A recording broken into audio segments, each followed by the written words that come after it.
children don't passively receive information just because adults want them to.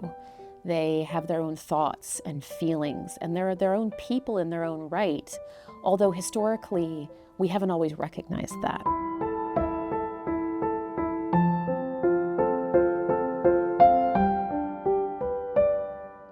We have to look more broadly at how people within the British Atlantic world are defining education. So when we're talking about Williamsburg, there are, broadly speaking, a variety of different ways to access education. Some families are members of the gentry or the wealthy, elite, powerful households in Virginia, and they're going to hire private tutors for their children. You see people whose children are either apprenticed to trades or their family are tradespeople. It's important to remember that skills one acquires in a household are recognized as education. And therefore, only looking at the formal opportunities for education in Williamsburg doesn't really recognize all the informal ways of learning that are essential to how the city operates, in particular with Black girls and women. Education and religion were intertwined and hard to separate in the 18th century. They were seen as integral to someone's participation in the Anglican Church. It was expected that parents bring their children up in a Christian-like manner. The Bray Associates were founded under Dr. Thomas Bray.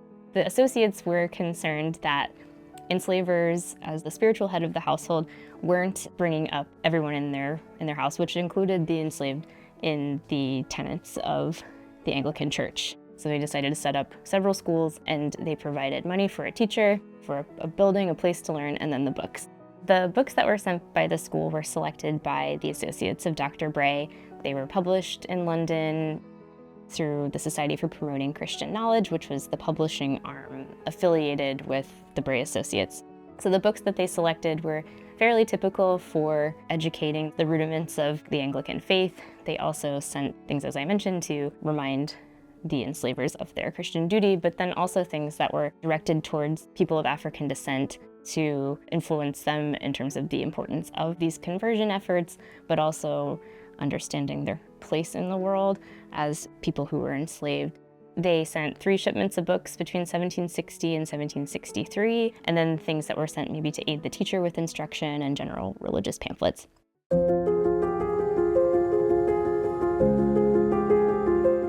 The Bray School curriculum was set and established by both the associates of Dr. Bray as well as the trustees or the administrators of the Williamsburg Bray School itself. Ann Wager was instructed to teach a variety of different things according to the school regulations. So she was expected to teach reading, sewing and knitting, since in particular, usually over half her students, or at least half her students, were girls, lessons in etiquette, and of course the doctrines of the Church of England. The intentions of the Bray Associates with any of their schools in British North America, not just Williamsburg, really comes down to one particular idea, which is religious control. There are many, many, many different pieces of correspondence that highlight their perspectives, but I think there's no better place to look than specifically the letter to an American planter. It is a pamphlet that's written in the style of an anonymous letter, or a letter sent anonymously to a North American planter. So they explicitly state, "I proposed that you should have your slaves instructed in the Christian religion as the best mean to reconcile them to their state of servitude." But I find it very interesting that this book, this pamphlet really, was published 11 years after the Bray School in Williamsburg opened, because it begs the question, if everything was operating exactly the way the Bray Associates wanted and intended, why would they have to send this book in the first place? We know that there's certain books that are intended for the children, there's certain books kind of intended for the enslavers and for the broader community, but how, did people get their hands on things that maybe they weren't supposed to look at? And at this point in time, reading wasn't illegal in Virginia. It wasn't illegal to teach Black people how to read or for them to learn how to read.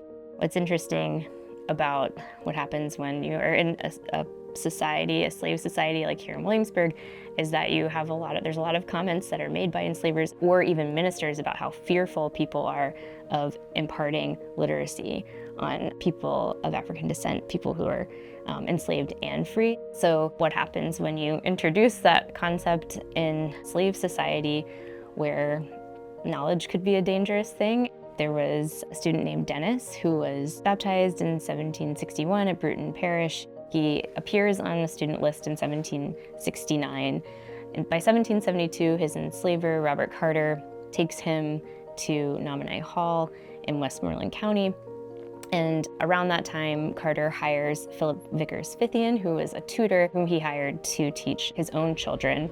In 1774, Dennis's father approaches Fithian and asks if Dennis could come and learn from him. Fithian would continue his education.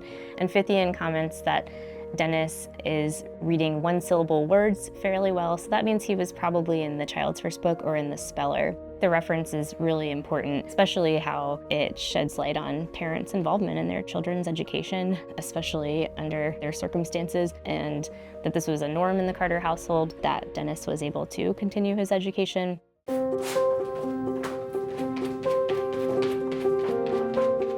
It's first and foremost important to remember that these students are not passive recipients of their instruction. When it comes to understanding what these children took out of their instruction and how we know that, the answer is that it's still an ongoing area of study. So one example comes from an oral history that was eventually self-published by a descendant.